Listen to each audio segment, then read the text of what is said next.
Welcome to Understanding Photography with Kim Ayres, episode 9. Amazing we've made it this far.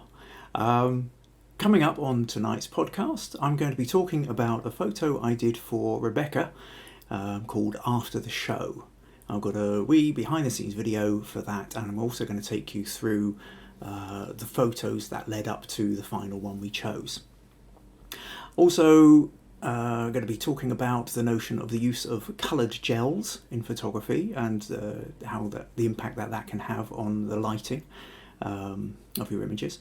And of course I'll be doing the critique section, giving feedback on images that have been submitted across the week, or well, to be honest, really have only been submitted mostly today.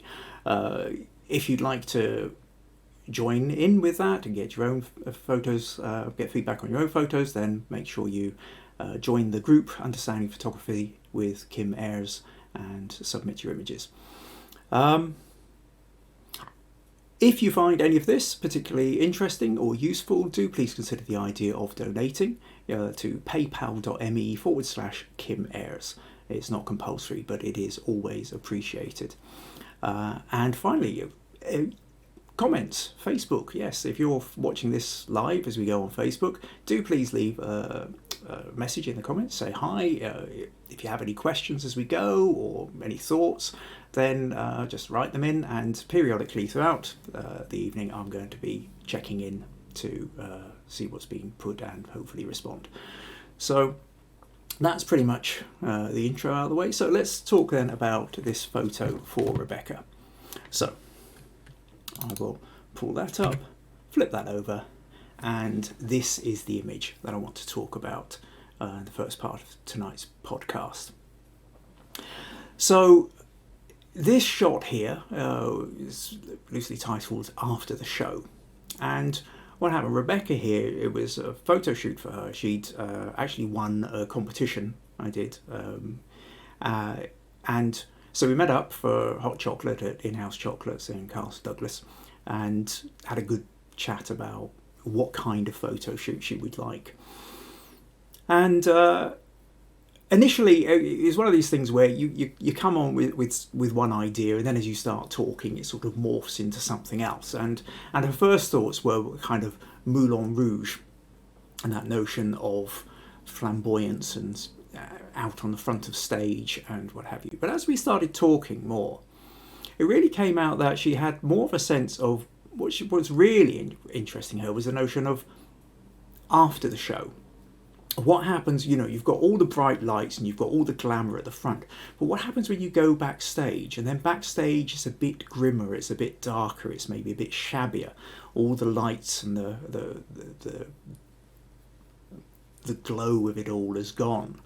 And so it was then this idea that really caught hold, and we started kind of discussing how we could do that. What was particularly interesting for me, there was a couple of different things that were happening with this photo shoot, which were kind of pivotal for me in a way. The first is, this was the first shoot I ever had video done of the shoot, and I'll come on to that in a moment. The second thing of this was really, this is one of the first times I was really trying to get used to the idea of flashes. You'll see in the video, when I start lighting up the set, I start lighting it up with static lights. So ones you plug in and you've just got a continuous lights. So you can see where the light is falling. And then there's a few shots in where I decide to swap over to using the flashes because I wasn't getting the kind of light that I wanted. Again, I'll talk a bit more about that in a moment. Probably the best thing to do now is I'll show you this little behind the scenes video. It's less than 2 minutes long, but I think it's quite interesting. For videos are kind of really interesting things because most people only ever see the photo. You see this photo and you make your instant judgment as to whether you like it, whether you don't like it. Very few people looking at the photo go, well, what went into creating that photo? If you stop and think about it, you'll go, well, okay, there's maybe a bit of a set. She's wearing a dress, something's been lined up, but Was everything there? Did you just really kind of gather everybody together, sit them down, click, click, click, 5 minutes later, all done, have a cup of tea, and that's it? Whereas the behind the scenes video shows you much more that actually went into it. So what I'll do now is I double click on that. So what happened here was, well, here's the static lights I was talking about.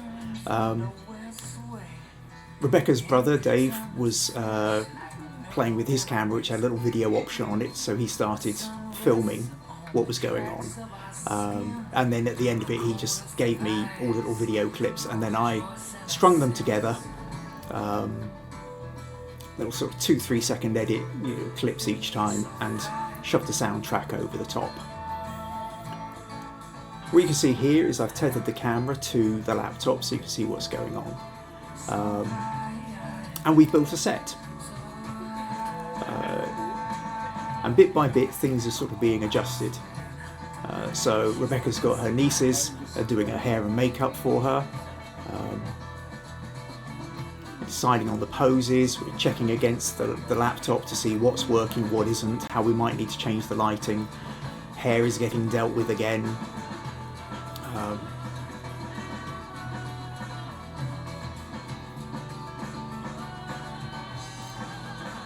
And at this point, the set is already built. I mean, we've not filmed that part. Here you can see I've swapped over to the flashes.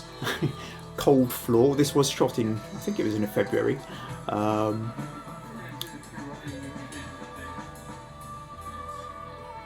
bit by bit, like a lot of these photos, you take a photo, you check, you move things, you take another photo, you check it, you change things again, and you keep honing it until you finally get to the place you want to be with it. And there you can see the final image. So let's reduce that for the moment. So that's the final edited photo of it. So there was a lot went into this. This was one of the first shoots I really did, where essentially we had a team and we built a set. There was a lot going on and a lot to manage, but it was quite exciting. This was I kind of felt like I was moving up a level in what I was able to do. With so many of these things, you sit down and you come up with an idea and you say, oh yeah, that sounds like fun. And then it's, well, how are we going to do this? Where are we going to do it? What props do we need? What outfits do we need? Do we need hair, makeup? Do we need assistants? Do we need who can we call on to help us? Is this something we can just do in our own house with our own props, or do we need to borrow things? And so a lot of these questions had to be answered, and then we kind of had to track people down, and then we had to ask favours, and then we had to arrange a date when people were going to be available. So a huge amount of work went into it. So when I did this video, one of the really interesting things about that video was it was hastily done. Dave isn't a professional videographer. In fact, I think this was the first time he'd ever tried doing video. Quite a lot of the footage was sort of a bit all over the place and unusable, but I managed to grab the little snippets and string that together. So it was very rough and ready, and I put it up online, and the reaction I got was astonishing to me. Comment after comment after comment of, oh my god, I never realised how much went into it, into a shoot like that. And it was an eye-opener for me, because as a photographer, I know how much goes into it. And with all the things we do, because we know what goes into it, it's so obvious we kind of assume everybody else does. And of course, well, unless you're a photographer, why would you know what goes into a shot like that? It's like, I can see somebody walking around with, an interesting hairstyle. I might notice it's an interesting hairstyle, I might comment on it, but I've got no idea what went into creating that hairstyle. But I dare say another hairdresser would look at it and have all sorts of questions and ideas and thoughts about how it was done. So unless it's your own speciality, you're not going to know. And the reality is, for most people, photography comes in the shape of your phone.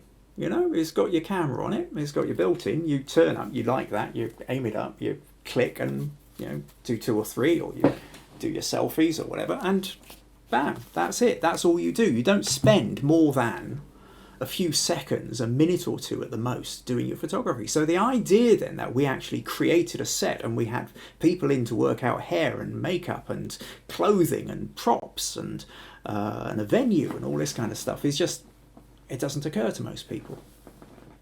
So I found this, so after that, wherever I could, I then started trying to grab somebody to do bits of behind the scenes video, and some have worked and some haven't. But over the coming weeks, and I've got other behind the scenes videos as well, which I can show you. Now, the other interesting thing about this photo that I wanted to talk about was, or really I wanted to show you, was the steps by which we got to this photo. Because again, there's this notion, you go click, click, click, 3, maybe 4, maybe half a dozen photos, and hey, you're there. And it isn't that straightforward. And a few weeks ago, I can't remember, week 4 or 5, I think I was talking about a photo shoot I did for the album cover of the Ayres, and I showed a whole sequence of, you know, 20 odd photos or whatever that led up to the final one that we used. And I got quite a bit of feedback from a few people who said, you know, actually, I found that really fascinating, Kim, have you got any more like that? So this is one which is like that. I can show you, you know, a set of photos on the run up to it, which I thought were really quite interesting. So what I will do now then is, first of all, let's click on this one. So this is just a quick shot, ambient light, to show you what we've got. Bill and Caro down at Orchardon were absolutely wonderful in allowing us to use their workshop as a space.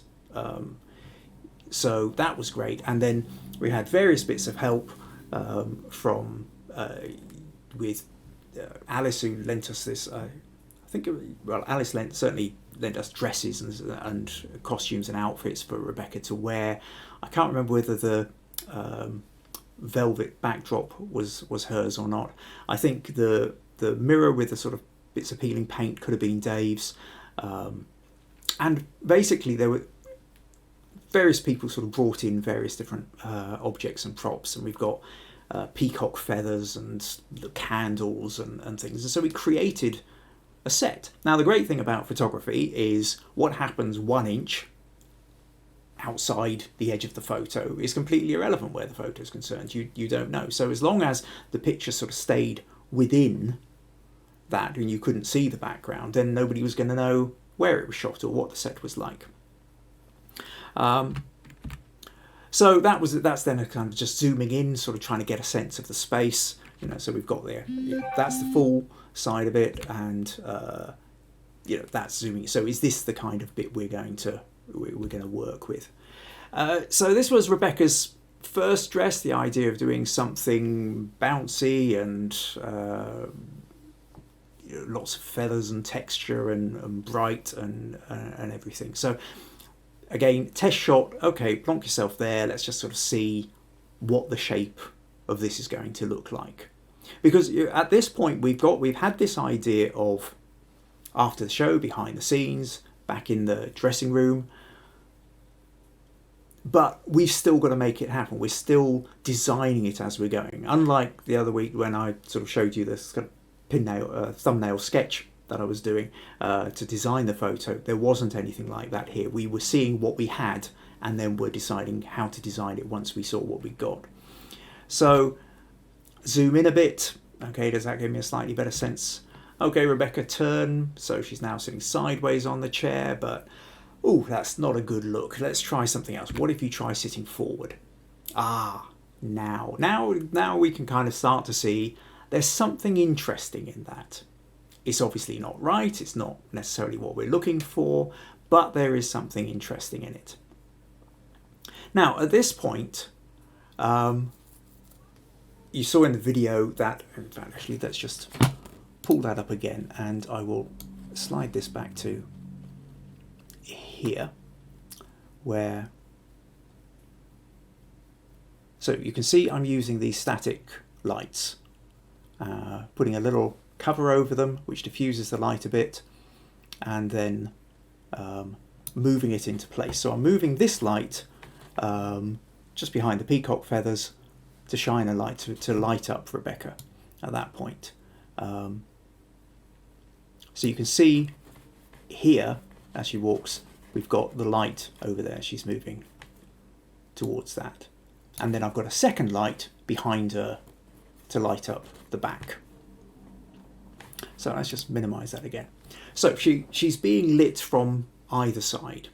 And if you look at the edge of the mirror here, you can see that that's a bit more lit up. So there's a light coming from the left. And if you look at the shadow of the candle, you can tell that there's a light coming from the right. Where are we? Yeah, so I'm still trying to work out roughly what shape this is going to take. But this idea of Rebecca leaning forward into the mirror seems like quite a good option. We decide that the white bit really isn't doing any favours. It's all very bulky, it's catching the light, it's grabbing all the attention. When you look at this photo, the first thing you see is this massive white over her shoulder. You're not actually seeing her reflection in the mirror. So she took that off, and now maybe our face is getting a bit drawn. We're starting to realise it's not a great dress. I mean, at this point it's looking very frumpy and very kind of full, and there's no real shape. She pulls her arm out and that creates a little bit more shape to her, but the dress isn't really doing much. It's not creating anything exotic or interesting or... So then she swapped dresses. And immediately you can see the change that it makes in terms of the shape of Rebecca, the shape of the picture, and where your eye is being drawn. Yes, it's a glittery black dress, but now because it's a black dress rather than bright red, you do start looking a little bit more over at the reflection. So we're kind of feeling like we're onto something there, but the other thing I'm very aware of at this point is not only is the light fairly uninteresting, it's not very strong. I'm wanting to have quite a low ISO in order to make sure that it's not too grainy, too noisy a photo. But in order to get a low ISO, you need to have quite strong light. And if the light isn't strong enough, you end up with a very shallow, you have to widen your aperture and end up with a shallow depth of field. Don't worry too much about the technicals. If you're interested in technicals, I suppose that's interesting. If you're not, don't worry about it. The basic thing to understand with this is that I wasn't getting as much light as I felt I needed to get the quality of photo I needed. And so now was going to come the point whereby I pull out the flashes. So I've bought a couple of these things. So this is a Canon. This is a 430. EX2. I've also got a 580 EX2, and so because I use a Canon camera, I've got Canon speedlights, and the handy thing with these is there's a little bit here at the bottom. It's infrared, which means that I can trigger them from the flash on my camera. So the little flash that pops up, I can reset that so that rather than being a flash on its own, it triggers this bit, picks up the flash that's come from my camera and then fires. So I don't need to worry about cables or anything like that. So that was a kind of handy thing I did. But it'd probably been a good year or something before I even got the flashes that I knew I needed them. Up until this point, I've been using static lights because flashes scared the life out of me. I had no idea how to use them. A bit like in last week's episode, I was talking about colour and the fact that I started out doing moody black and white portraits, and black and white was great because colour scared me, and I had to feel like I got the hang of light and tone and contrast before I kind of dared sticking my foot into, or my toe into colour. And this is what happens as you're kind of growing and developing as a photographer, is you master one bit, or you get the hang of one bit, and get the hang enough of one bit to kind of give you a bit more confidence to start going on to the next. And then, but lighting, like I started off natural light, daylight, window light, and then you progress to window light and a reflector. And then big thing where I bought my first set of static lights, and I had, just like it was, you saw on the video just there. And the great thing about static lights is you can see where the shadows are falling and it lights stuff up. So natural light is great, natural light is fine, but natural light is limited to the existing weather conditions and whether you happen to be indoors or outdoors, or how big your windows are. And if you're in Scotland, the amount of time you're going to get a lot of good light, it, generally speaking, tends to be much more restricted. So learning how to use lighting is always a good idea. But then there's this notion of plugging in the lights is fine, but you're restricted then to wherever you've got a power source. So I knew flashes, or speed lights as they're sometimes called, something that I could take. Now you can have this on the front and top of the camera, or really it's about really using it off camera. So I'm shooting from straight on, but I've got a light from the left and I've got a light from the right, because I don't want the light just coming straight on. But how do you use these things? And I was nervous, and it's an investment of money. It's a few £100 to buy a couple of flashes. So I don't want to do that and just having wasted the money.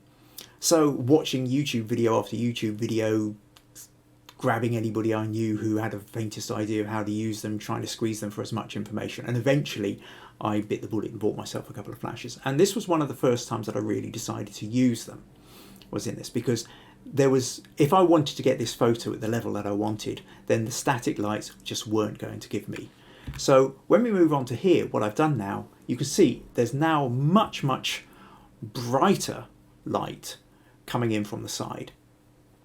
And it's lighting up Rebecca more strongly on the face. You can see her reflection much more clearly, which is great. So now I feel like, again, we've made a step forward. But yeah, I've just got a white light coming. So can I do something else interesting? What if the second light, so I stick another flash over there, but I put a coloured gel in. And at this point I decided to put a little kind of yellowy orange coloured gel, and I put it over there, and I thought, well, that's kind of interesting. I quite like that. It sort of changes the feel of it. Maybe it's a bit like a kind of bedside light, or a little lamp in the room kind of thing. The candle is feeling a bit washed out. So what if we swap it over to the other side? So now I swap that orange light across the way, and she's got a kind of an orange glow about her. And then you notice the candle, and unless if you know what you're looking for, you can see that the side of this mirror is lit up, so the light source must be coming from the other side of the candle.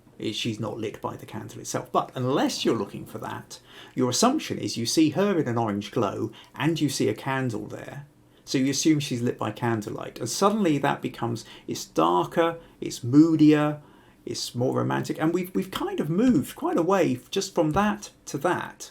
Has given us quite a major shift. So now, okay, we're on to something. But the problem is her left, as you see it, her back is just getting lost into the background. So then with the other one, I shoved a blue gel in. Now this is just testing to see whether the blue gel is working. I don't know how well that will be coming across on your screen, so I won't linger there too long, but it just starts to light her up a bit. And now I combine the two. And what's happening here is the blue light is just sort of catching the back of her head and the edge of her dress and this side, and lighting up a bit of the mirror in the middle here, whereas the yellow light is what's lighting up her and most of her reflection and this left side of the mirror. And there's something rather beautiful about the colour palette. I mean, bear in mind, this photo here is completely unedited. This is just the raw photo as it came straight out the camera. And just to go back, we've moved from that to that in the space of, well, what's the time thing? Not entirely, okay, it doesn't really matter. So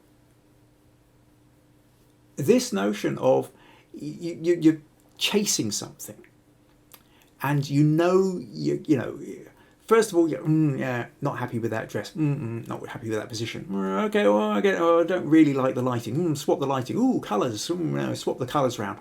You're chasing something. So a lot of it is guesswork, hit or miss. You swap things around, and then suddenly you go, oh, yes, yeah, I like that. I'm onto something. What more can I do of that? How can I ramp that up a bit?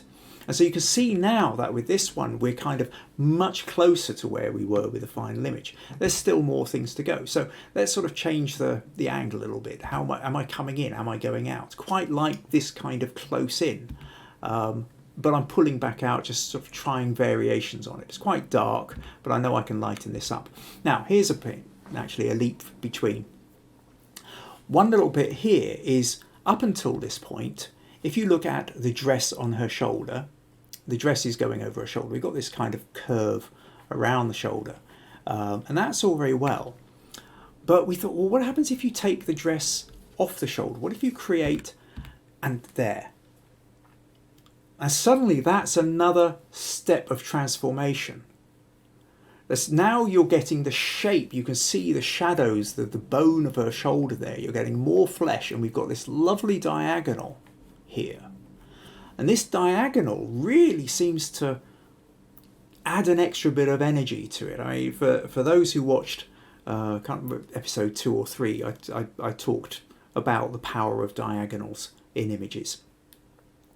And that sun straight, strong line creating this lovely triangle of her neck and chest really felt like, oh, we've moved up a level here again.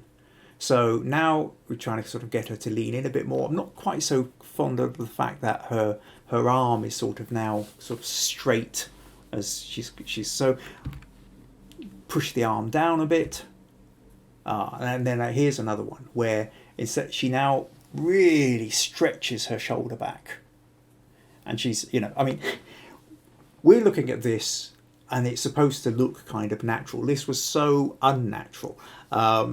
Rebecca's pushing her shoulder back absolutely as far as she can, without actually trying to literally dislocate it. But we're stretching the skin over the bones, we're stretching the dress over the body, and we're allowing that candlelight or orange flash to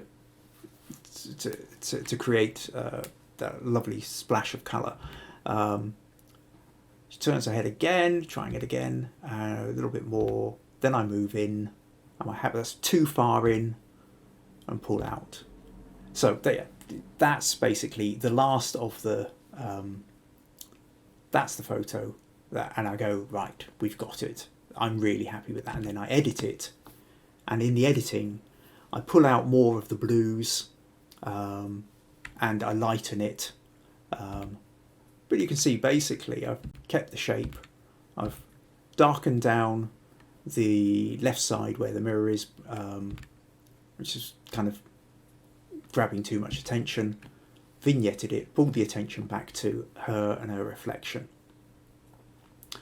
And so that's really where we got to with that photo. And for me at the time, it was, I'm delighted. I think I've said in previous episodes, one of the things for me is every now and again you take a photo which is beyond what you thought you were capable of doing. And that's incredibly exciting, really exciting. It's a drug really, because in a way I'm kind of chasing that ever since, constantly trying to see if I can create a photo that's beyond what I thought I was going to do.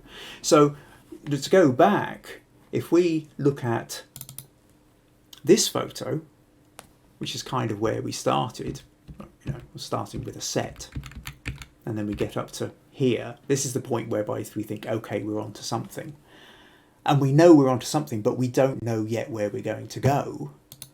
And we end up with this. So it was a thrill. It was an absolute thrill for me to be able to create a photo like this. But the whole point I really wanted to show you with this was that it's a process that you go in with you can go in with half an idea, and then you take the photo, you see what you've got, and in this case I had it tethered to the laptop so I could see what was going on, and you consult and you get other people. I had the nieces in with hairdressing and makeup. I have Rebecca. Obviously Rebecca's the client. She's got to feel happy with, so she's going, ooh, look a bit frumpy in that, don't like that, or she says, I don't really like the way my neck's doing that, or I don't like that. It's really important for me to take this on board. Or sometimes somebody might say, oh, well, what if you swap the lights around, or whatever it is. You're open to suggestions.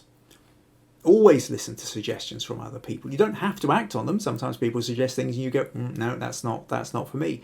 But don't close your mind off to other people's input. So that's really what I wanted to talk about with that particular photo. So what I'm going to do now, I'm just going to flick back over and take a little look at the Facebook comments, just see if we've got anybody in saying anything. VG, hi VG, great transformation, thank you. Katie, amazing photo, thanks Katie. Brian, hi Kim, a little later tonight but here now. That's fine Brian, you got here in the end. Katie, looks like fun, it was. Charles, I remember many of our past conversations morphing. Congrats on this contribution to people growing in photography. Thanks, much appreciated Charles. And Katie, hi Kim and Maggie, well, hi. Okay, so what I want, that's great, thanks very much for the hellos. I'm going to talk a little bit more in a sec about a little bit more about that notion of using coloured gels. Also wanted just a quick reminder, if you're finding that any of this is particularly interesting, then do visit paypal.me/Kim Ayres, consider giving a donation. If you're watching, if I am recording these, and the recordings usually within about 24 hours are up on YouTube, so you can catch up if you've missed anything at the beginning, you can catch up on YouTube. And if you are watching on YouTube, please hit subscribe and click the little bell to make sure you get notifications for future videos that come up. So I think that's, yeah. Okay, so now what I want to do is I want to talk a little bit about the notion of coloured gels. I'm not going to go massively into it. You've already seen some of it. You were seeing some of it last week, but I do want to talk a little bit about the fun of them. And so if I clip up there, and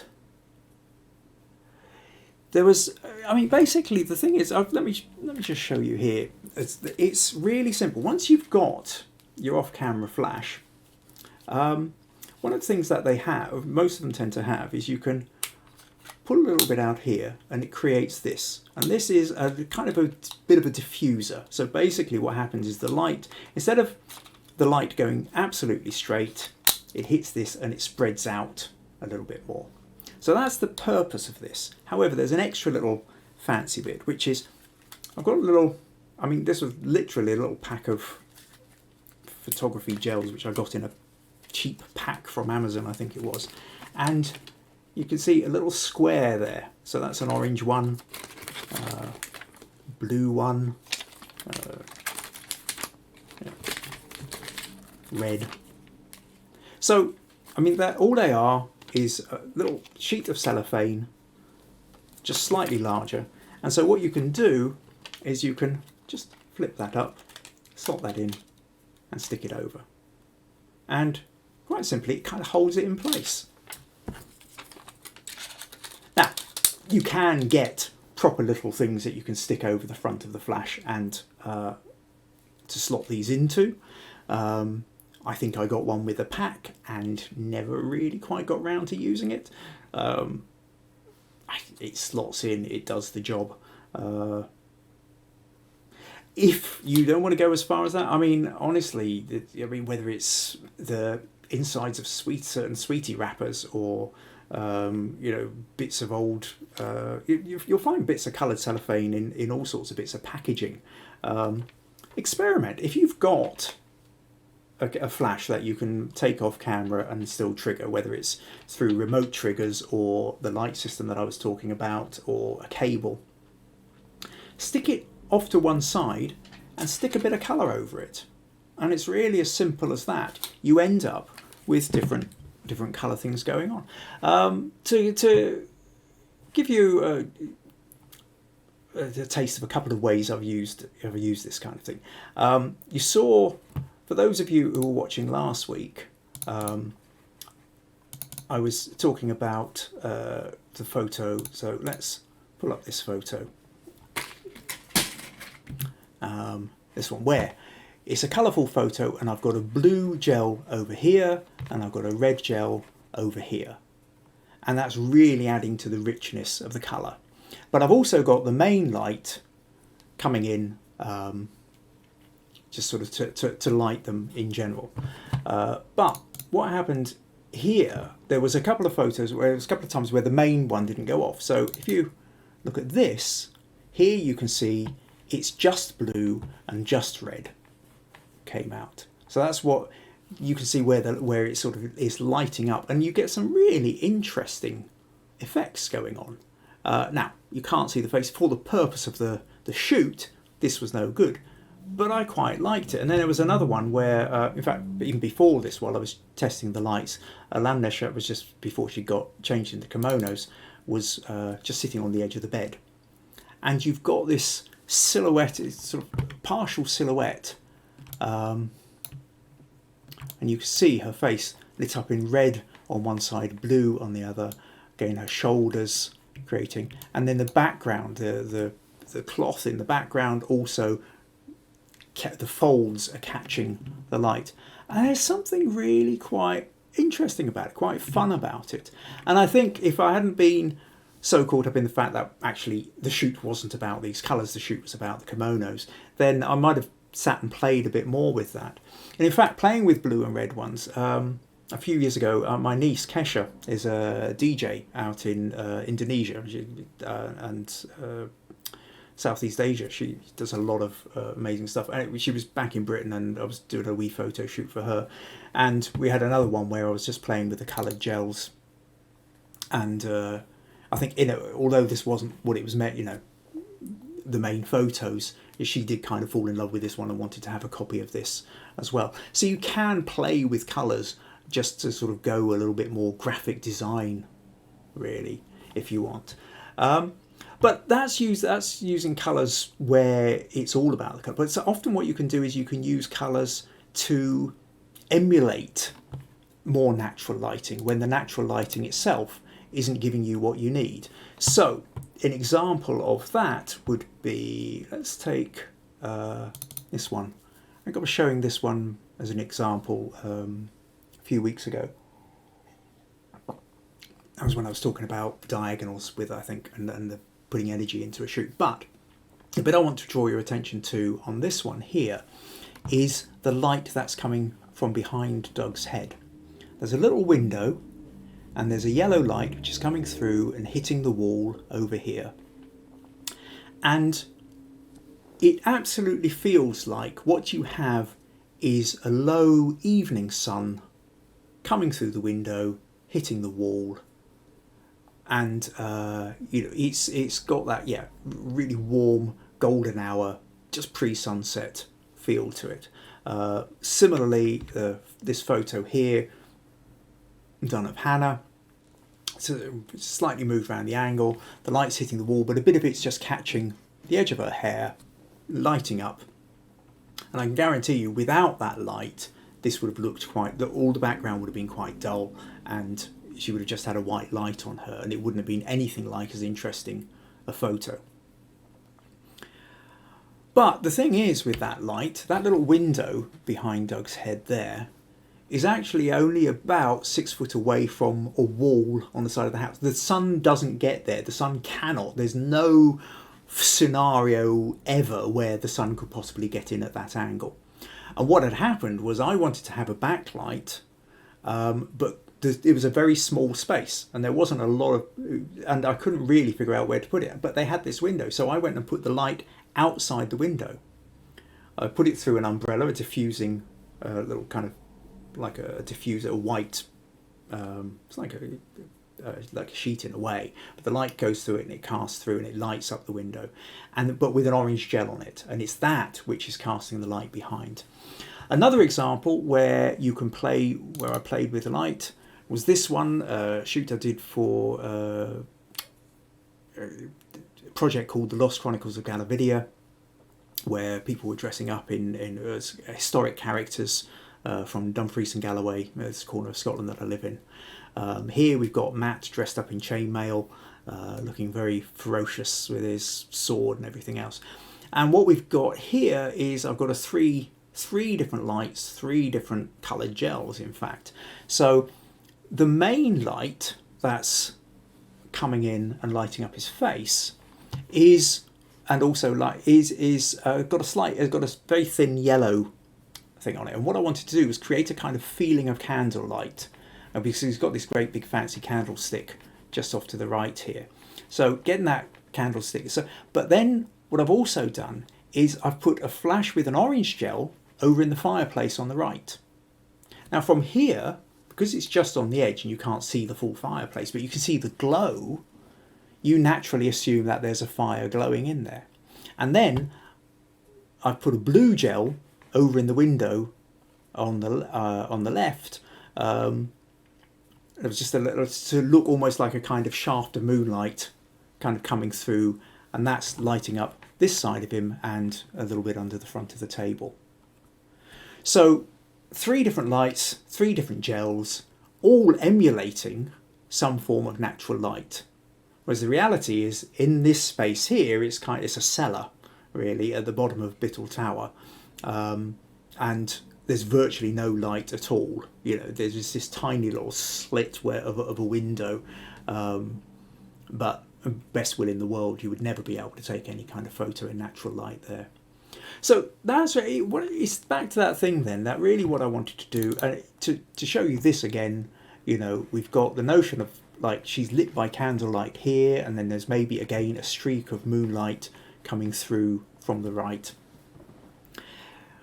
So get hold of some coloured gels.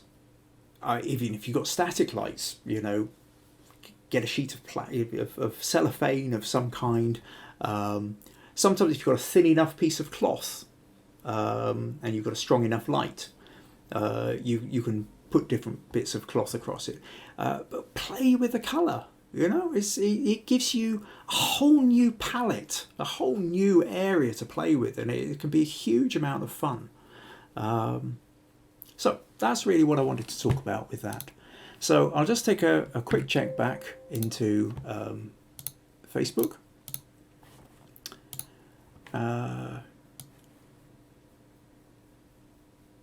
Right. Oh, Fiona. Hi, Fiona. Keith, how do you mount the speed lights for portraits? Oh, how high do you mount the speed lights for portraits? Oh, well, that depends entirely on the effects you're wanting. You know, you can light from underneath and you can get that kind of Halloween effect, like when you were kids and you sort of sit in a tent and you put a torch under your face because all the light's going up the way. You know, it looks very unnatural. Light coming straight down is something else. Height of light is... There's a whole tutorial in that, and I will talk more about this as time goes on. I don't think I can give it in a 30-second explanation just in the comments just here, just now. But really it's a case of play. You know, stick it above them, stick it level with the face, stick it below, move it left and right. See what you like. You know, there's no substitution for playing. You know, move it about until, and at some point, just like that whole sequence I showed you with Rebecca, at some point you'll get bits where you go, oh, I like that. Maybe I can do more with that. Each point you're going, not sure about that. Move it. try something else. The great thing about digital is you can go click, you can look in the back of the camera, or if you're tethered to a laptop or a tablet, you can take a look at the screen and you can instantly see whether it's working or not. You can't do that with film.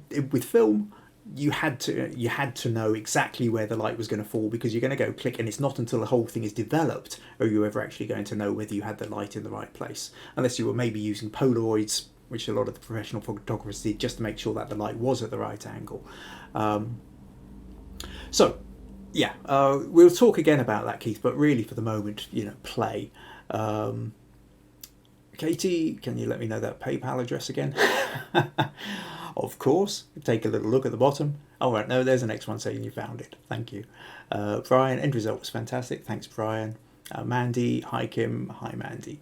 So that's great. I really enjoy getting the comments in Facebook. It does make me feel like I'm actually talking to real people instead of just sort of being stuck here talking to this tiny little camera here with no real sense of whether anybody's on the other end of it or not. Right. Okay, so what I'm now going to do is I'm going to move on to the critique section, and I've got a couple of really interesting photos to go through this evening, so I think that will be fun. The notion of critique, feedback on your photos, if you ever get to the point whereby you're just feeling a bit stuck, some kind of photos are, you've got a photo, it's kind of there, but isn't really, and you're not sure. Sometimes another set of eyes can make all the difference. Or sometimes you've got a photo you put in and you think this is great, and you show it to everybody and everybody's reaction is a bit meh.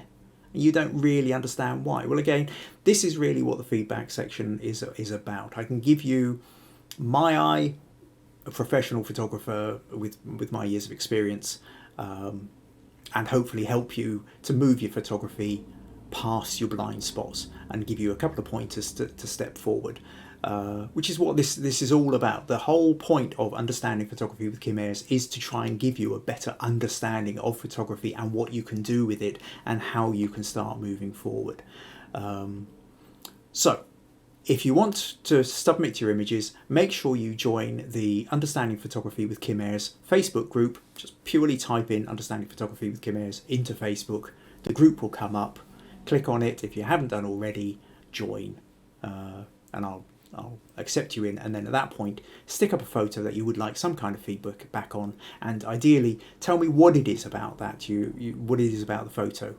Give me some sense of what it is you were chasing, or where you felt the sticking point was, and I'll do my best to try and help you past that. Okay, that's great. And what have I got? Mick McGunn. Thank you, Kim. Really enjoying the videos. Michelle. Oh, Michelle from Nova Scotia. Thanks, Michelle. Okay, so let's move on to the critique section now. And I've got a few different ones here. So where's the best place to start? Okay, actually, I'll tell you what. Let's start with Keith here, because Keith was talking about portraits, and he has actually sent me a picture with a portrait in it. Now, let's... sorry, not that one. Press that one, flick back over here and drag this photo in. So hopefully you can all see that. And Keith says, portrait for critique, particularly in terms of composition and lighting. Not much colour in the original, so converted to black and white. And yeah, these kind of photos do tend to work quite well in black and white. So what Keith is doing here is he's using a single light source. The shadows are relatively soft, so I'm assuming he's got some kind of umbrella or reflector or softbox of some kind, so that rather than it being a hard light hitting them, it's been diffused through some kind of material. And that creates some nice soft shadows. And like we were talking in the critique last week to VG about low-key photography, this is a prime example of what low-key photography is. So low-key photography, the majority of it is dark, is low light, and then you have punctuations of brighter areas, as opposed to high-key photography, which is entirely the opposite, where most of it's really light and then it's punctuated by darker areas. So Keith's wanting to know a little bit more whether there's other things he could do with this in terms of composition and lighting. Now, the concept of it is, I've use this kind of thing quite a lot myself. The, you know, single light source. The first thing that strikes me though is that I think it is pretty dark. I mean, it's even darker than it kind of needs to be. You can probably, if I go to the levels, then this bit here, you can see the histogram over on the right hand side. It's all bunched up on the left, which you would expect because it's mostly dark. But there's a big gap between where this bit, even if you just sort of bring this up to the first of the dots, you immediately make it a little bit brighter. And I think that kind of, you know, so now we can see it a bit more. It's not gonna, so watch your histogram, Keith, and play with it. And now if that's made it too bright for you, that's fine. This is your photo, your decisions. But the next thing I am struck with is the fact that we've got problems like the guy's hair up here has just merged straight into the background. You can't see it at all. With the woman here, I've got a highlight down the bottom. That's just, so there's something going on here, but we assume it's her hair, but actually it's not really joined up. At this point, it's difficult to know whether it's her hair or whether she's actually just wearing some kind of furry jacket. You've not blacked the background completely. There is a little bit of curtain or cloth showing over on the right, but I think there's really what we've got is too much of it. Some of it's getting lost where it needn't be, and so okay, let's try and if I grab the curves here and just ramp this up so we can see a bit more about what's going on. So okay, we've blown the faces, doesn't matter, I'm not looking at that. So we can see here now that this is the woman's hair that's come down here, and there's actually a bit of a sleeve. She's wearing a top here, guy's wearing a leather jacket, and we've got this slightly brighter patch of back cloth. So to come back to this, I think there's also actually, I will just come in here. You can barely see it at the moment, but there's a line here of hair which I quite like catching the light, which I would like to make more of. Before I get to that, I'm going to do a slight turning of this. At the moment, it feels very, very vertical. From the line, the face, she's got a very slight tilt in her head. But I think what would be interesting here is if I rotate this just a fraction, say something like that. Yeah, maybe there. Let's try that. And now I think it tilts the woman's head a little bit more.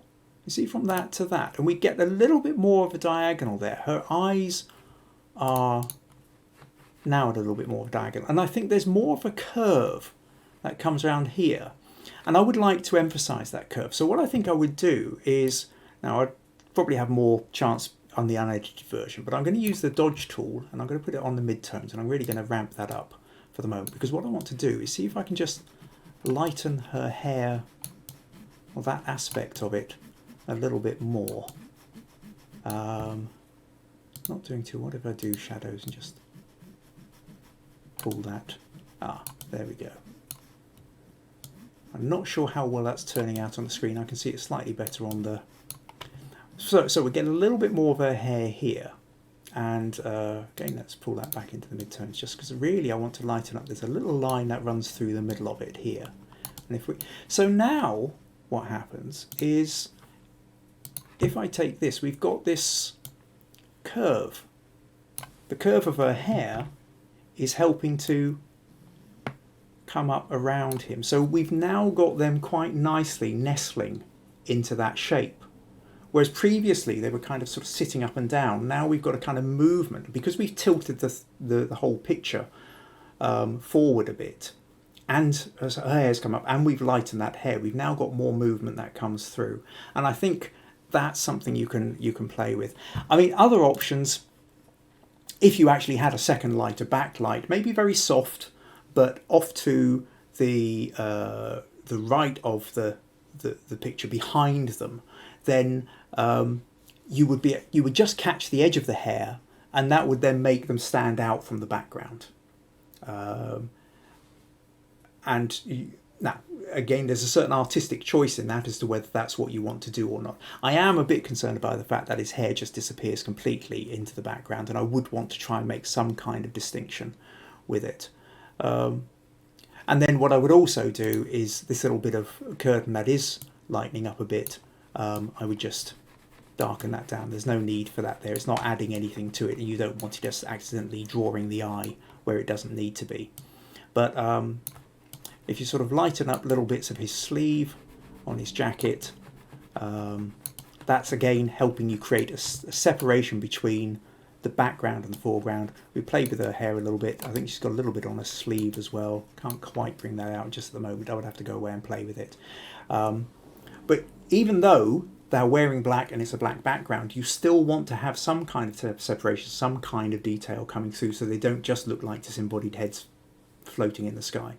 She does have this nice little curve in her hair, and like I said, we can now kind of get this sort of sense of a curve which holds them in place. So I hope that helps, Keith, and give you a sort of sense of that. And let's come back to where should the lighting be. It's up to you as to whether you want the lighting a little bit higher. You probably don't want it any lower than it is. I would say by the look of the way the shadows are, you've got it around about his head height, his eye line. You could maybe take it slightly higher, but again, play really. In a way, I'd be, well, you can, it would, I was going to say move the light a little bit left and right as well. If you're only using one light, you've probably got it where you would want it. But I'd be interested to, I'd suggest play with a second light. Play with, have a second light on low power, so it is just catching the back of their heads, without, but you don't want it lighting up the curtain behind. And then you could actually move the key light a little bit more forward or back, and I think you could have fun with a 2-light setup there. Right, hope that helps then, Keith. So next image I want to talk about is well, VG sent me a couple. Oh, she actually sent me about 5 different photos. I'm afraid I don't have time for all of them, but what VG said was all 5 photos that she sent have one thing in common. What I witnessed, I failed to capture. Oh, doesn't every photographer know that feeling? We stand there, we're seeing, we're experiencing, we're feeling, we go click, and why isn't this reflecting what I feel?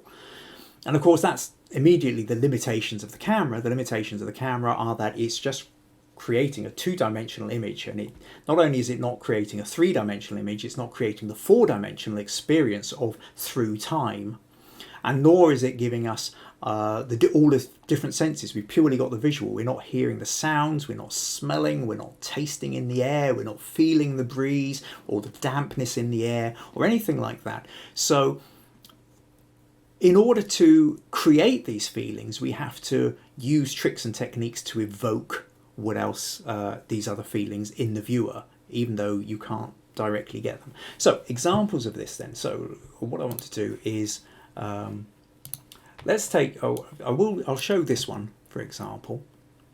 So what we've got is fog in the trees, and this is, we know that it's an incredible experience when you're in the trees and you've got the fog, but it's kind of interesting over on the left here, and then it sort of disappears into the right, and we're not getting that full kind of feeling.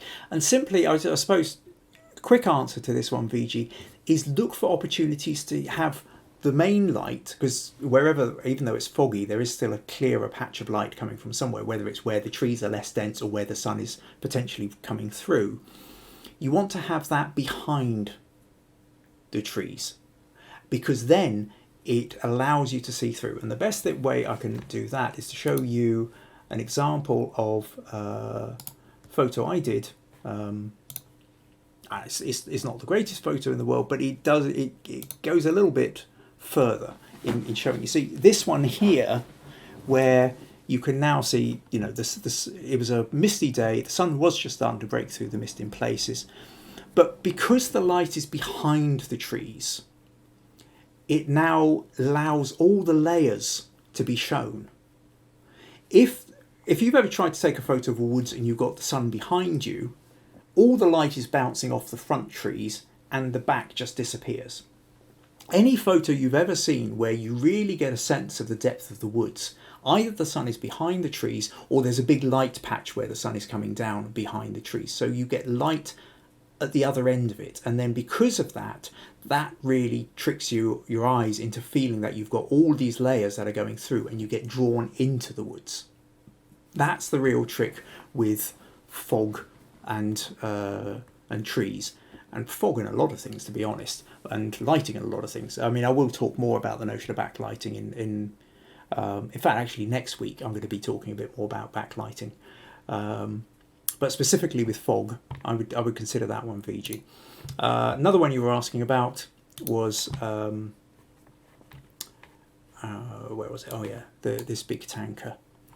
And this, you know, I mean, I can imagine. I mean, look, it's grounded. You know, it's right next to the thing, and you go, wow. And there's no doubt about it. If I'd seen that, I would be straight down on the beach with my camera, taking photos left, right, and centre.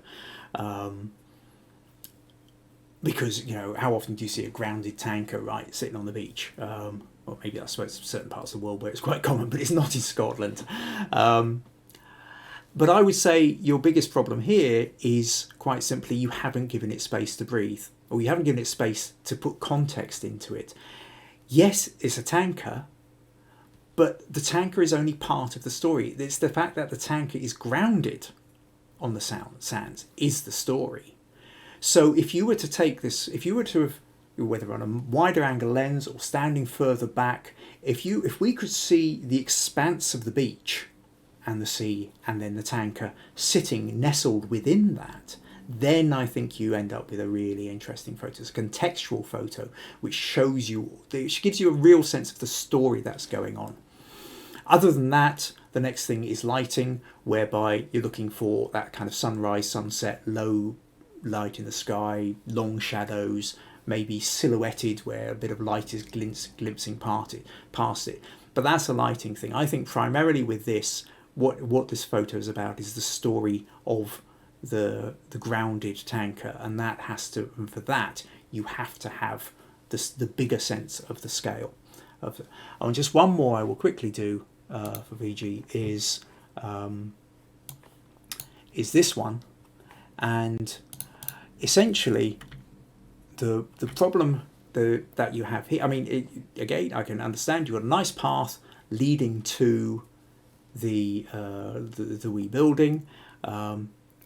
And a path leading you to where the eye's going is good. It's one of these things we chase. We know this technique. But essentially the problem here is that the path is leading us out of the picture. So we're sort of starting in middle-ish and then we're disappearing off to one side. And so instead of drawing us into the picture, it feels like it's throwing us out. And a very quick example just to show you how that affects us is if I let's say I'll copy and paste this part of it and then edit, transform, flip horizontal, drag this say over here, and then quick mask, paint in the original bit of trees and bush and stuff here. So something like this. Let's just move that, say a little bit there.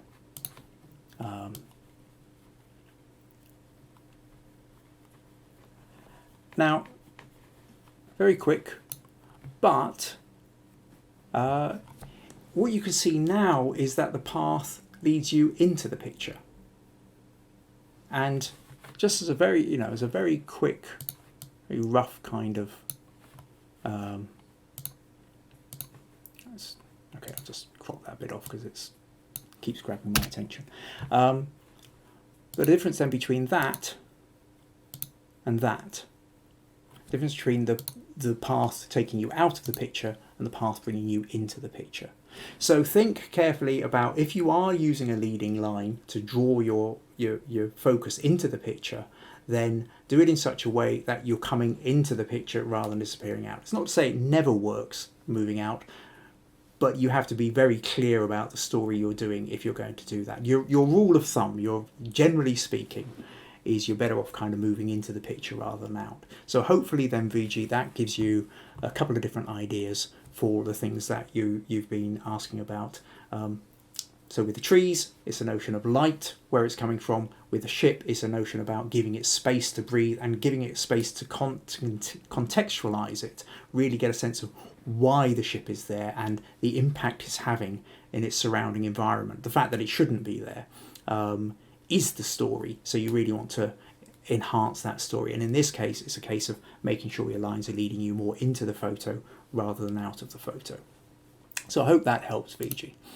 I'll tell you what, I'll just do a quick flip back into Facebook, see if we've got any more.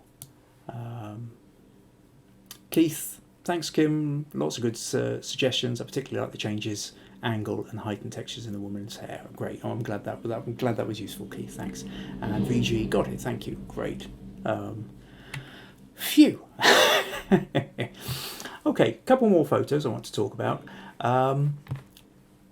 Now, next one I want to go on is, I think we'll look at Graham. So let me just flick back over to Photoshop, and Graham sent me this one, and I asked Graham what he was wanting, and he said there's a basically the poppies against the wall.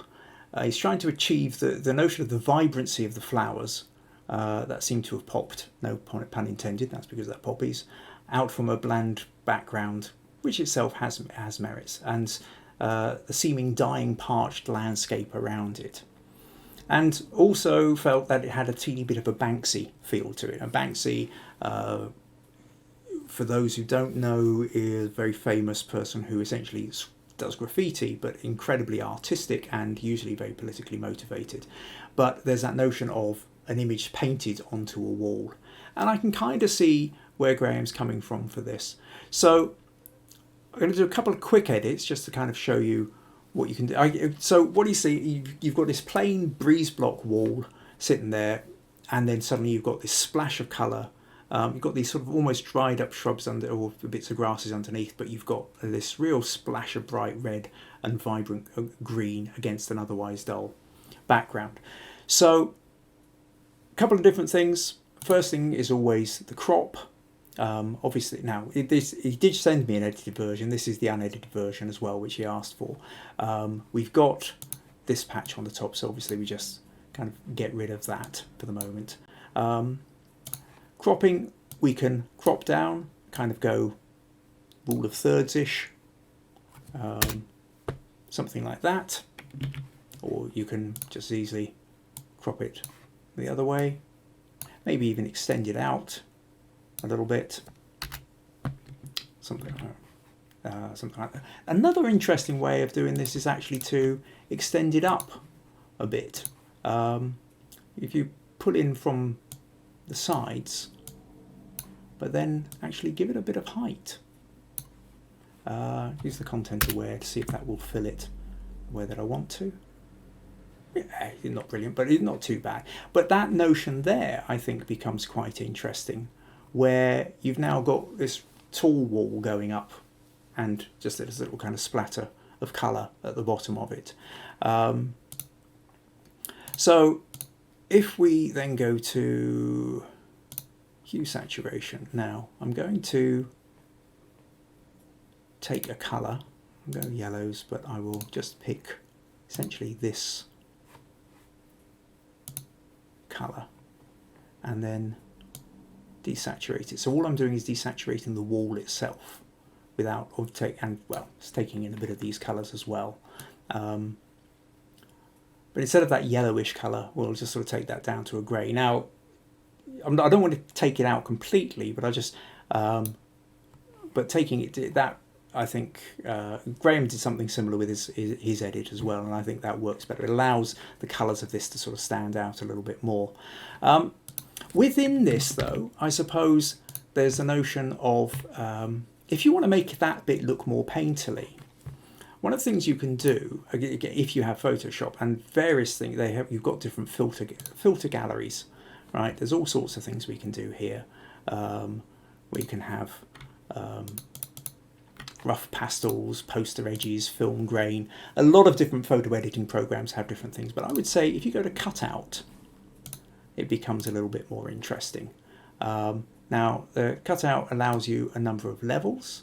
You can do more detailed kind of, you've got 8 number of levels there. If you come down very simple, you're only using 2 or 3 colours. Take it right down, 2 colours. So we're wanting really it's the red and the green we're wanting. But if we sort of take it to about 4 levels, 5, 6, what's that doing? Okay, quite 7. That gives us quite a kind of painterly feel to it. So now if I do that, but what I don't want the paint for the whole wall. So essentially what I will do now is mask out, where are we? No, not the lasso tool, we use a quick selection tool. If I'm really lucky. Not brilliant, okay, hold down the Alt, grab back that, and we'll grab that one back, which it wasn't masking properly. We'll just grab a little bit of that, and then Alt and mask.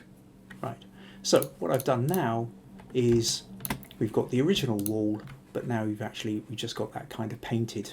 So now it looks more like these have been painted onto the wall rather than it's naturally there. And what we might do with something like that as well is let's see if I just have this here, and then if I copy a bit of the undergrowth over here and put it around here, so we've got a little bit more of that, and now it's sort of looking a bit more like it's sort of been painted on, so painted onto the wall rather than actually being naturally there. So it's a kind of sort of Banksy-ish effect. But and then once you've got that, you can then go to, you can start if you want playing with your vignettes and playing with your contrasts and things like that. But it's really a case about what kind of story you're chasing. So first thing again is the notion of crop, Graham. Do you want to crop it more? Are you wanting to give more of a sense of the wall and the place on it? If you're thinking like that kind of Banksy, well then why not play around with some of the kind of paint effects and try and make it look a bit more painterly.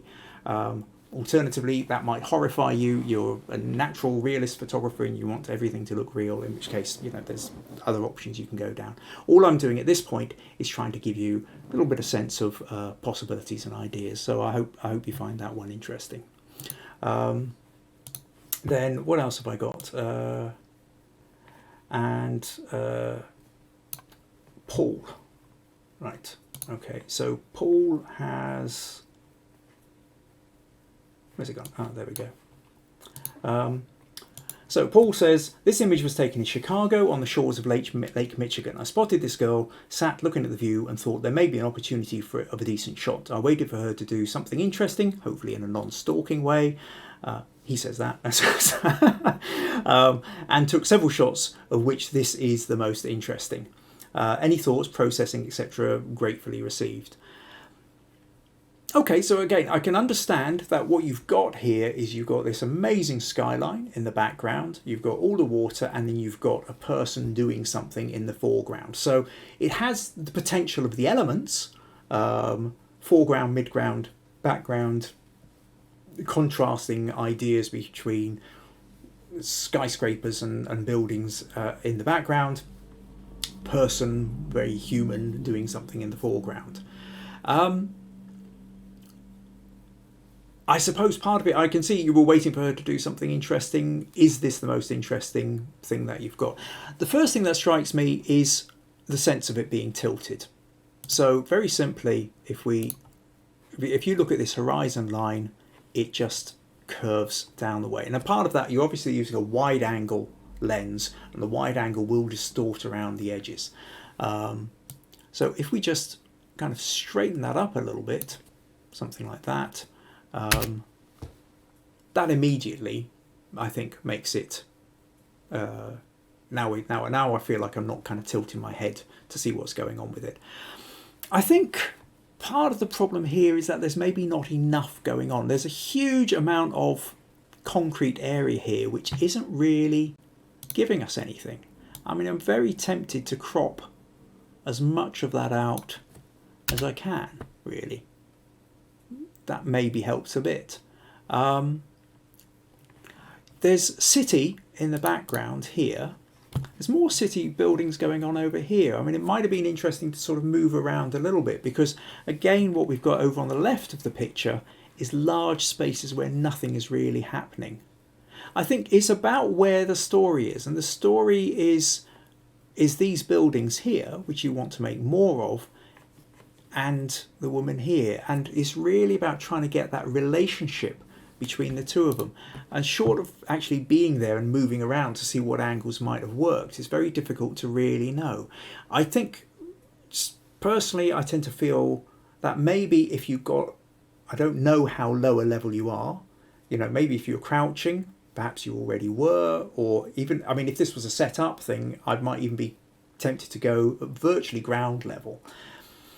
Obviously, if you didn't know this person, as you say, you were trying to take photos of them, but in a non-stalkerish kind of way, then it's more difficult to turn around and say, oh, well, do you mind sort of doing an interesting pose here? And could you sort of stand on your head here and stuff like that? And if you're lying on the ground with the camera pointing at them, they're going to know it's absolutely, you are photographing them and you can't be very discreet about it. So you're always up against that to an extent.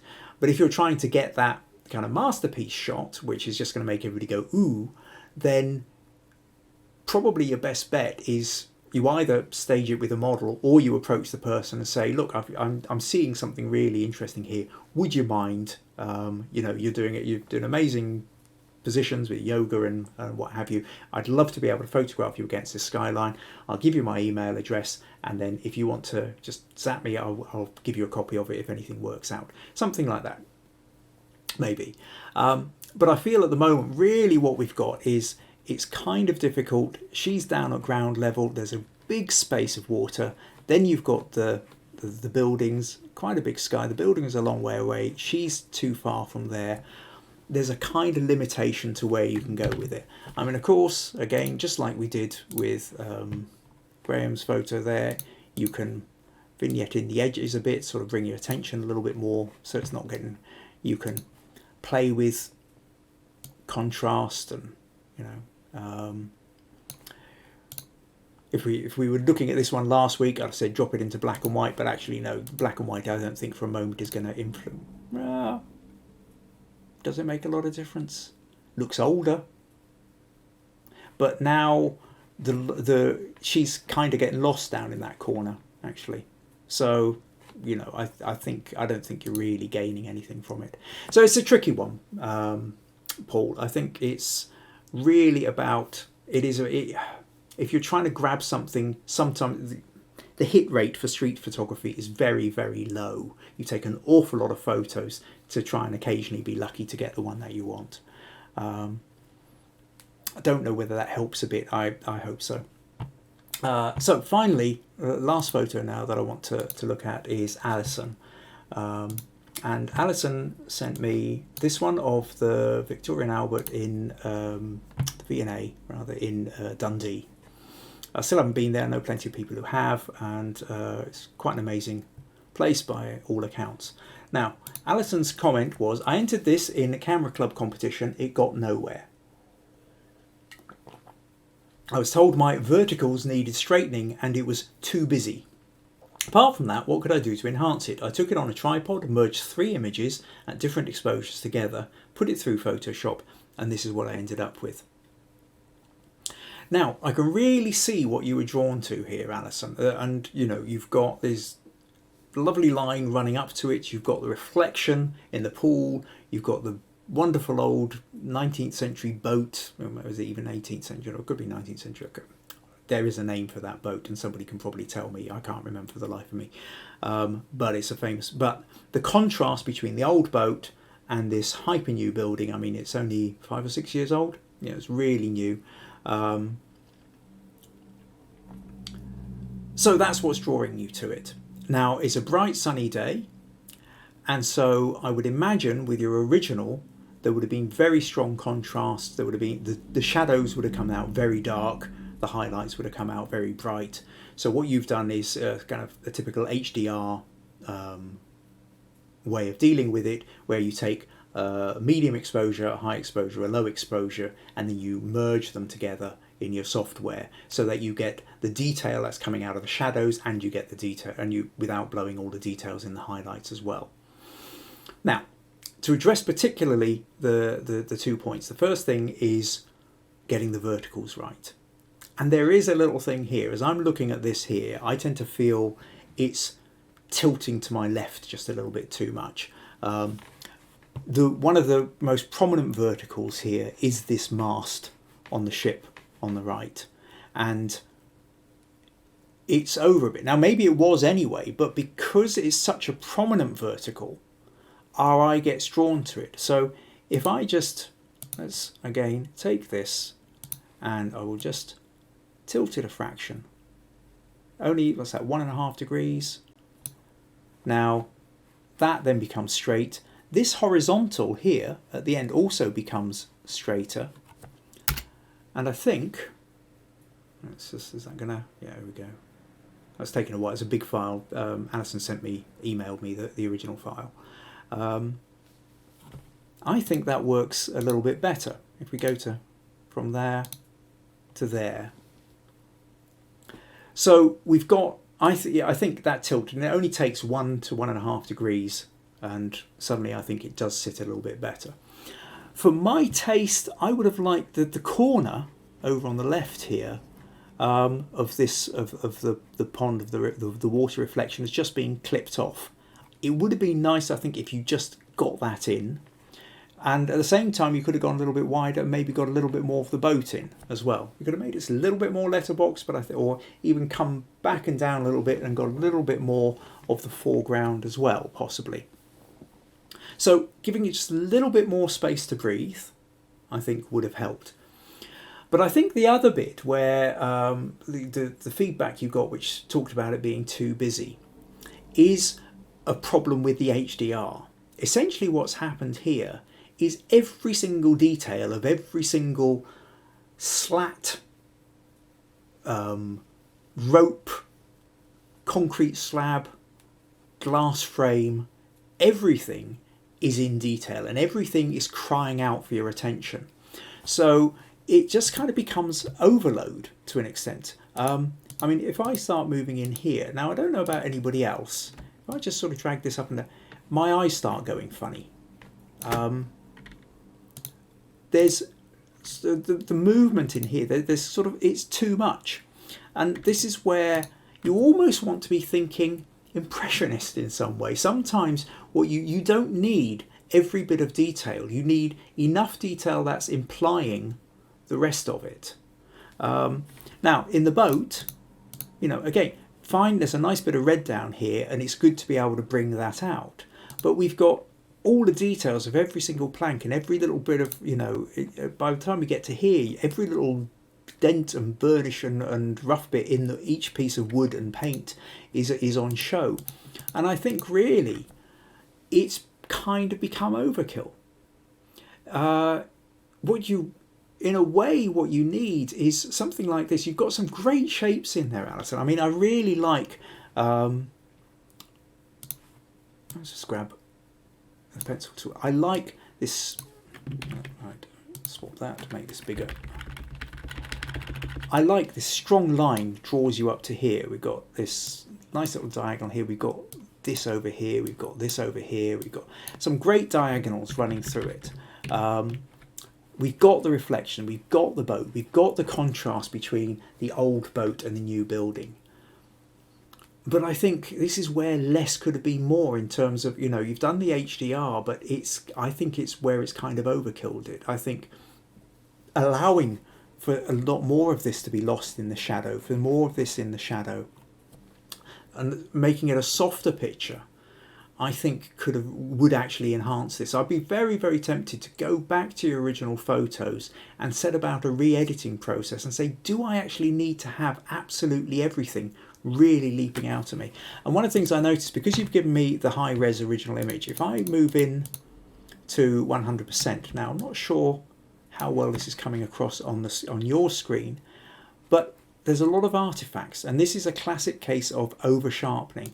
I'll move in a bit more here, and you can see it's very, very rough. It's very pixelated here. Now, you would expect it to be pixelated when I moved in at 300%, but even at 100%, and on my screen, I can see these things, and it's like I said, it's been over sharpened, and again, it's a kind of byproduct of the HDR. So in essence, I really think, Alison, that's your point for this. There's a lot of strength in this. Little tilt, all you need, that 1 degree, 1.5 degrees, just I think straightens that up nicely. But soften it and allow the colours and the shapes to dominate, but without necessarily having as much detail. Because the shapes are really strong, the impression is really strong, but the over detail is what kills it. So I hope that helps. Right, I'll just do a last quick look at the Facebook comments, see if we've got anything else. Nothing immediately that I can see. So hopefully you found this evening interesting. I know this one's probably the longest one. I'm coming up to about an hour and a half now. Apologies for those who wanted to get away and do anything else. Actually, any of you who really wanted to get away and do anything else was probably already gone away and done something else, catching up on the replay or on YouTube afterwards. So if you are catching it up, I'm putting all these on YouTube. If you go to my channel on YouTube, which is youtube.com/Kim Ayres, then I've got a couple of playlists, and one of them is Understanding Photography with Kim Ayres playlist, and you can just find all these episodes and go back to episode 1. If you found this interesting at all, if you found this rewarding, if you think that you're getting something out of it, then by all means, please do consider giving a wee donation. kimayres.co.uk, sorry, paypal.me/Kim Ayres. And if you would like to submit your own image to critique, then join the Understanding Photography with Kim Ayres Facebook group and put your images in. Next week, I'm going to be looking at the notion of backlight, and there's a particular photo, the fantastic Mr. Fox, which I did for Wigtown Book Festival, which I've got some of my followers I know have a particular love for that photo, so I'm going to talk a bit more in depth about what brought that photo about and the techniques we were doing. But it also ties in with the notion of backlighting, which I think is absolutely crucial tool in any photographer's toolbox. I'll almost go as far to say it's your photographer's secret weapon is backlighting. So we'll talk about that all next week.